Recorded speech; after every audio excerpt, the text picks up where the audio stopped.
Bien-aimés dans le Seigneur, je vous salue dans le précieux nom de notre Seigneur Jésus-Christ. Vous êtes la bienvenue sur cette chaîne, l'unique véritable Dieu, où je partage la parole vivante, la parole efficace, la parole créative, celle qui était depuis le commencement.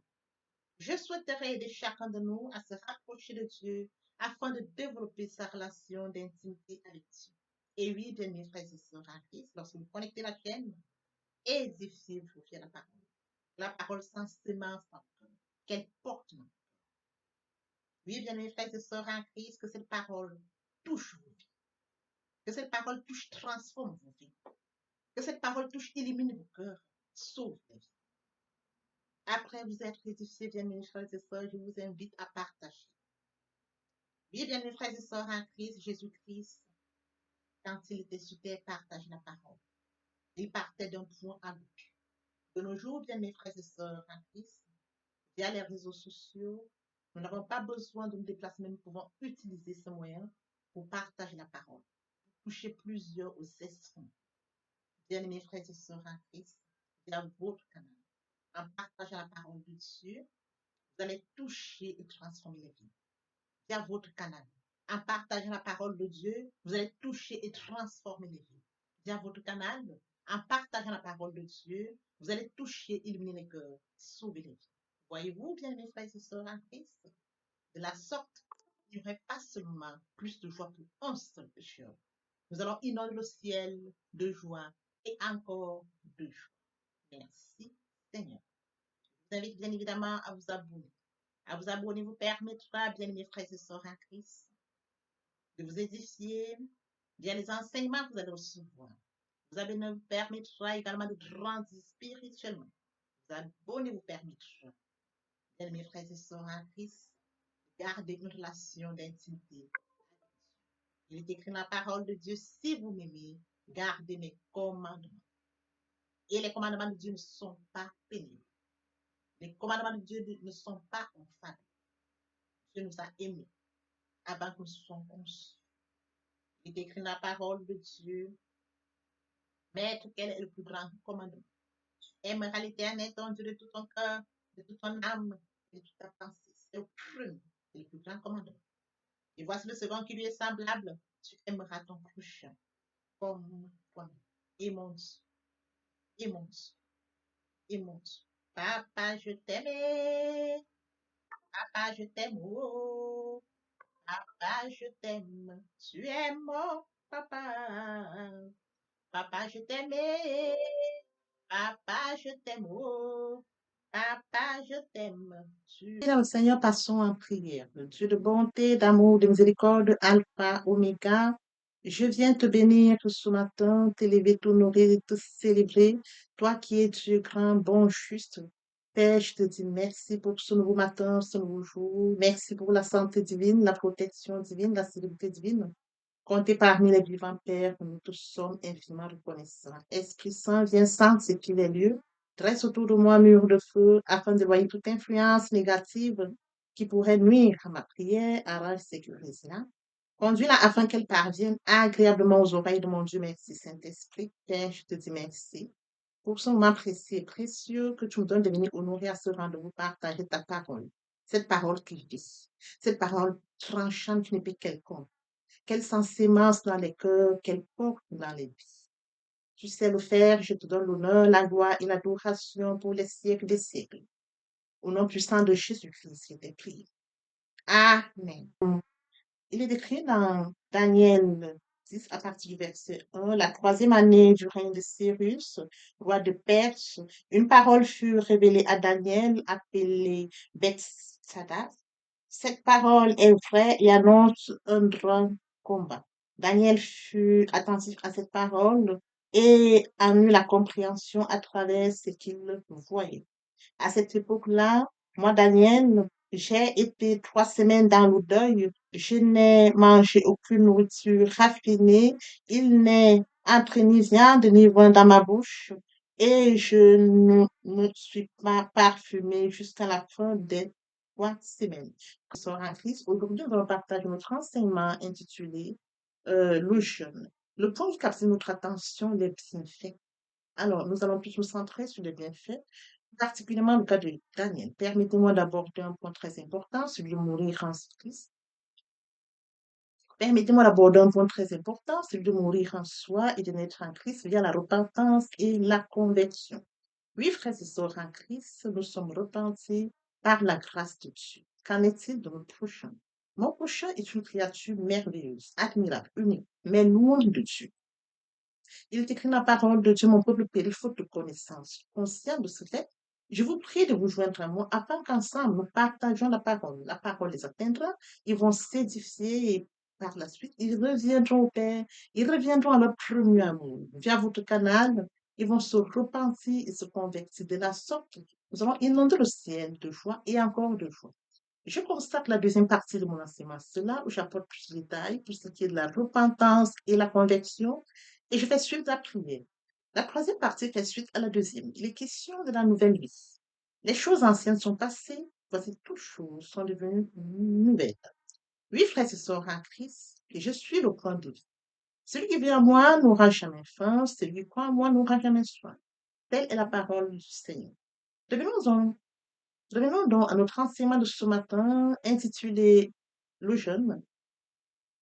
Aujourd'hui, nous allons toucher ses bienfaits. Alors, frères et sœurs en Christ, j'aimerais bien que nous comprenions les bienfaits plus centrés sur le cas de Daniel. Alors, nous avons lu le texte de Daniel lors d'un enseignement où nous parlons du jeûne. Le jeûne de Daniel, 21 jours, il ne mangeait, il ne but. Parce que justement, il a eu une révélation, frères et sœurs, comme mentionné ici, dans le texte de ce jour. Cette parole est vraie et annonce un grand combat. La parole annonce un grand combat. Daniel fut attentif à cette parole et eut la compréhension à travers ce qu'il voyait. À partir du moment où Daniel prend connaissance de cette parole, il décide d'entrer en jeûne. Il va faire un jeûne de 21 jours. Alors, aujourd'hui, nous centrons sur le point les bienfaits de ce jeûne de 21 jours. Les jeûnes de 21 jours que Daniel a présenté à Dieu par rapport à cette question qui concerne, frères et sœurs en Christ, le grand combat. Je voudrais que nous comprenions, frères et sœurs en Christ, que le jeûne est un moment où nous allons vers Dieu pour lui présenter, pour lui parler les situations, les questions, présentons à Dieu, n'est-ce pas? Les, nos soutiens, c'est un moment comme Daniel a décidé, n'est-ce pas, de ne pas manger. Il a consacré 21 jours à l'Éternel pendant 21 jours, frères et sœurs en Christ. Il est allé à la rencontre de Dieu pour avoir plus d'informations concernant le grand combat. Alors aujourd'hui, nous allons nous centrer sur les bienfaits du jeûne. Sans plus tarder, frères et sœurs en Christ, comme premier bienfait de ce jeûne, nous pouvons comprendre qu'il en ressort une sensibilité spirituelle pour ce jeûne. La sensibilité spirituelle se situe où? Frères et sœurs en Christ, il est question de comprendre que le jeûne de Daniel a affiné l'écoute de Dieu. Il affine l'écoute de Dieu, comme nous pouvons le voir, frères et sœurs en Christ, dans Daniel 10, 12. Il m'a dit, Daniel, n'aie pas peur, car dès le premier jour où tu as eu à cœur de comprendre et de t'humilier devant ton Dieu, tes paroles ont été entendues et c'est à cause d'elles que je suis venu. Vous voyez, le Seigneur lui a répondu dès le premier jour. Alors, dès le premier jour, une réponse a déjà été accordée. Pourquoi? Parce que Daniel a une relation d'intimité avec Dieu. Daniel est précieux aux yeux de Dieu. Voyez-vous, frères et sœurs en Christ? Daniel est précieux aux yeux de Dieu. Et du coup, frères et sœurs en Christ, la réponse à son jeûne lui parvient. Donc, le jeûne de Daniel affirme l'écoute de Dieu. Oui, frères et sœurs en Christ, Daniel s'est privé des mets, il n'a pas bu l'eau pendant 21 jours. Et c'est de comprendre que, frères et sœurs en Christ, pendant ces moments, il réduit la distraction. C'est-à-dire, Daniel se met dans une situation où il évite toute distraction. À partir du moment où il évite toute distraction, frères et sœurs en Christ, il développe l'attention spirituelle. Quand on entre en jeûne, on évite toute distraction, on développe alors une attention spirituelle. Et lorsqu'il développe une attention spirituelle, il perçoit clairement la voix du Saint-Esprit. Parce que pendant le jeûne, frères et sœurs en Christ, on reçoit les informations. Nous nous quittons du monde, nous nous débranchons vraiment de toute distraction, nous réduisons le monde où il y a toute la distraction. Lorsque nous réduisons cela, ceci nous permet donc de développer notre attention spirituelle. Et pendant que l'attention spirituelle est développée, frères et sœurs en Christ, nous pouvons percevoir clairement la voix du Saint-Esprit. Alors ça, c'est un point très important. Il affine l'écoute de Dieu. Alors, frères et sœurs en Christ, comme deuxième point pour le jeûne de Daniel, le jeûne de Daniel permet, frères et sœurs en Christ, une meilleure compréhension de la volonté de Dieu. La meilleure compréhension de la volonté de Dieu va se démarquer en ce sens que Daniel va recevoir la sagesse divine, il va recevoir l'intelligence divine et bien évidemment le discernement. Alors, comme mentionné, frères et sœurs en Christ, comme je le mentionnais tout à l'heure, le verset de référence est celui de Daniel 1,17. Dieu accorda à ces quatre gens de la connaissance et de la perspicacité dans tout ce qui concernait la littérature et la sagesse. De plus, Daniel était capable d'expliquer toutes les visions et tous les rêves. Ce sera en Christ, c'est de comprendre que le jeûne de Daniel permet une meilleure compréhension de la volonté de Dieu, en ce sens que Daniel perçoit ce qu'est la sagesse divine, l'intelligence divine et le discernement. Pour suivre notre enseignement de ce jour, le jeûne s'est bien fait. Nous nous centrons plus sur le cas de Daniel dans l'invisible. Oui, frères et sœurs en Christ, nous pouvons comprendre par là que le retard n'est pas un refus, mais Dieu peut toujours agir dans l'invisible. C'est-à-dire que bien que, malgré le fait que la réponse qui a été libérée le premier jour lui parvient en retard, elle était déjà, mais elle existait dans l'invisible. Donc Dieu l'avait déjà relâchée. Donc nous comprenons par là que, frères et sœurs en Christ, le retard n'est pas un refus, le retard plutôt qui a été retardé parce qu'il y a eu un combat dans le monde spirituel a été relâché. Donc une réponse existait déjà. En ce sens, nous comprenons qu'il y a une victoire dans le combat spirituel. Poursuivons notre enseignement de ce jour, frères et sœurs en Christ. Oui, frères et sœurs en Christ, comme quatrième point. Alors, le jeûne nous permet d'avoir une maîtrise de soi et la discipline personnelle. Frères et sœurs en Christ, le jeûne de Daniel a permis, frères et sœurs, que nous puissions comprendre que la discipline joue un rôle important, la confiance en soi et l'obéissance volontaire.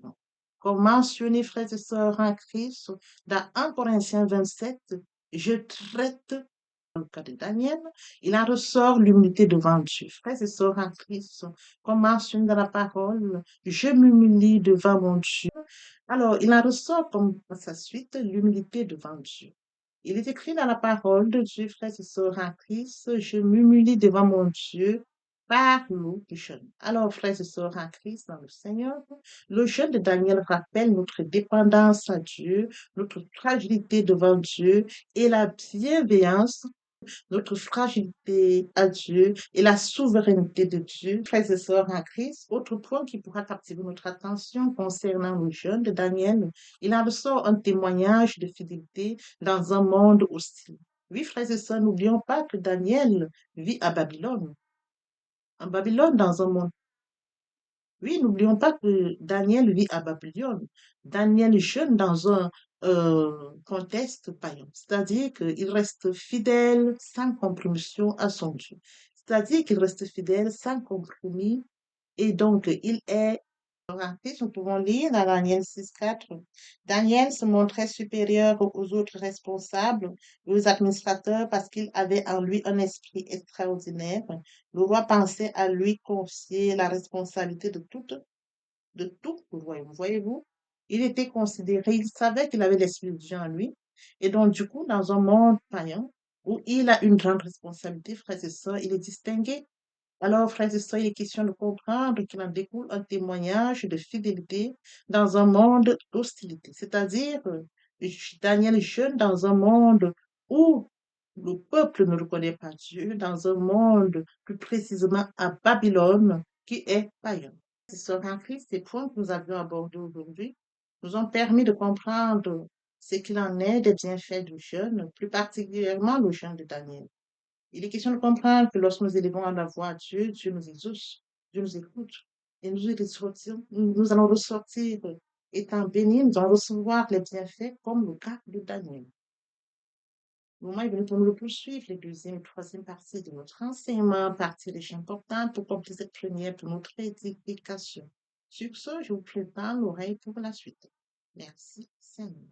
Oui, bien mes frères et sœurs en Christ, il passe de l'âme vivante à l'esprit vivifiant. Il est bien évidemment écrit à Jean 3, il est bien évidemment écrit dans Jean 3, 8, le vent souffle où il veut et tu entends le bruit, mais tu ne sais d'où il vient, ni où il va.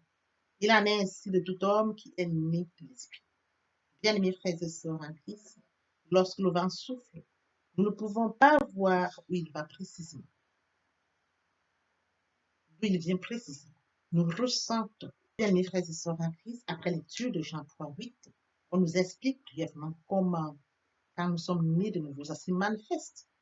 C'est une illustration, bien-aimés frères et sœurs en Christ.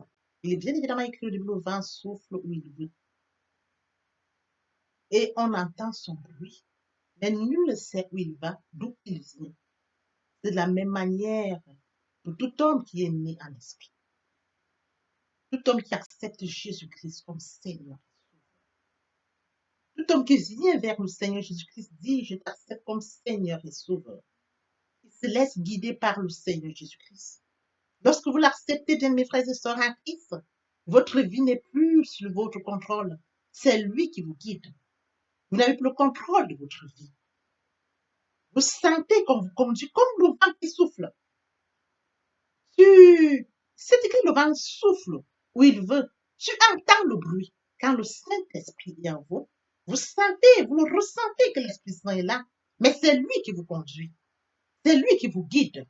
C'est lui qui vous oriente. Le vent souffle où il veut. Et tu entends le bruit, mais tu ne sais d'où il vient, d'où il va. Bien, mes frères et sœurs en Christ, après lecture de Jean 3, 8, une illustration nous montre comment quand l'homme naît, quand un homme naît de nouveau, l'homme qui est né de nouveau se laisse conduire par le Saint-Esprit. C'est l'Esprit Saint qui le conduit. Il ressent la présence du Saint-Esprit. Il sait que le Saint-Esprit est présent en lui. Il n'a plus le contrôle, mais c'est le Saint-Esprit qui le guide. Comme mentionné ici, le vent souffle où il veut.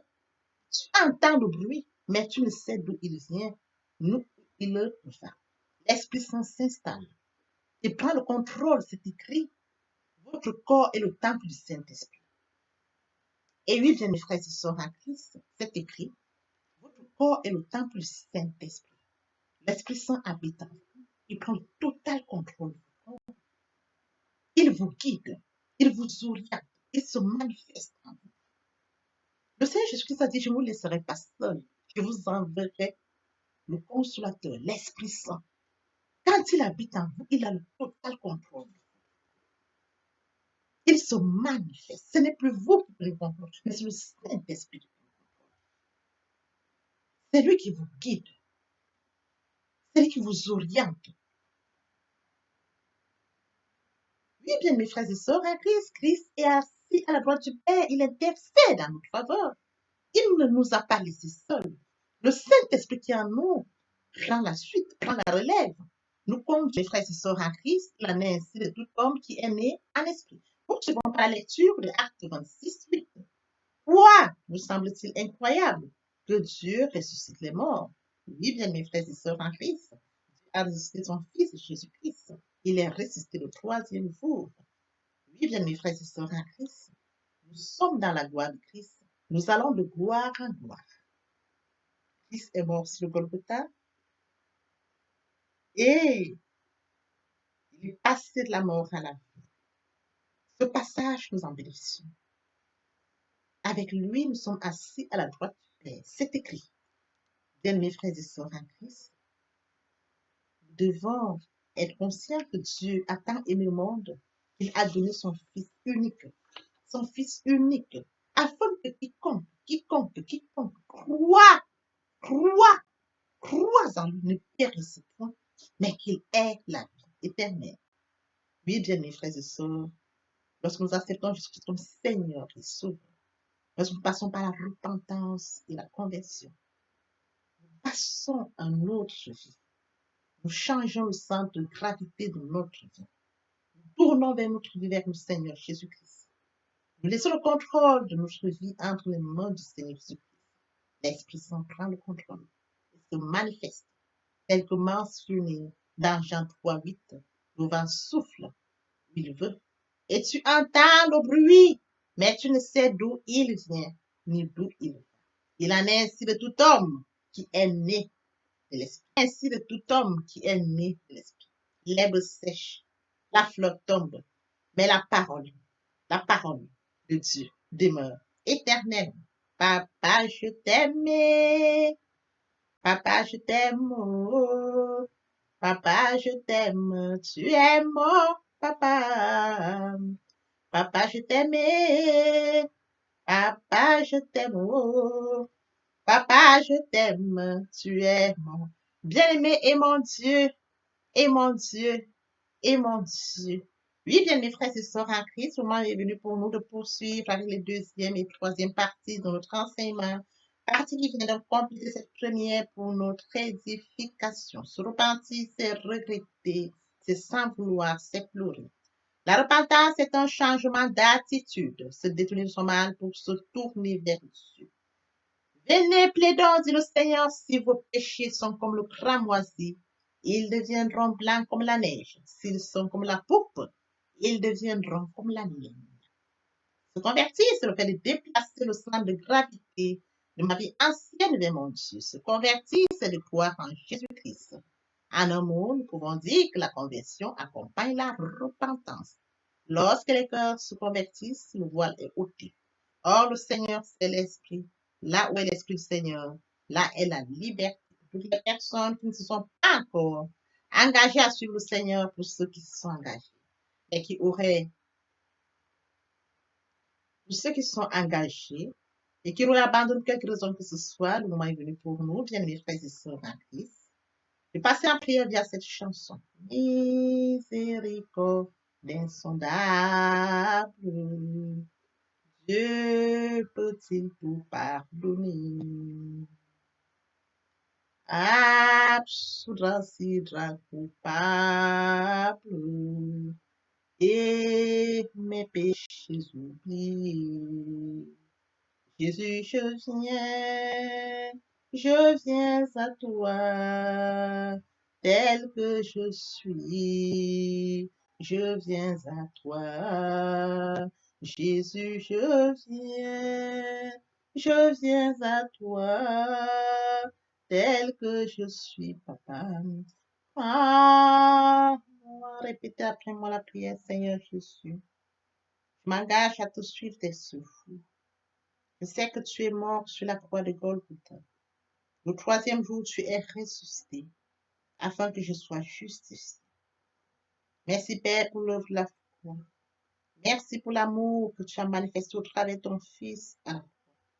Merci, Seigneur, pour le salut de mon âme.